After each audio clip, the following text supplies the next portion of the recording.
चढ़वाया पलवा में इतना खटोई बात सुना हो बलम भागी जाएंगे ससुरा लौट के ना आएंगे नैहर में धान कटवाएंगे।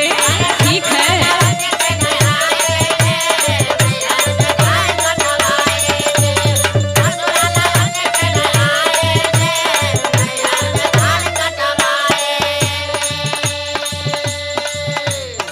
अरे पगली खटाई तो खियाई भी ना तनिको देह पर असर ना पर दे। दिन भर खेतवा में संग संग धनिया भले ही तुमको खटाएंगे।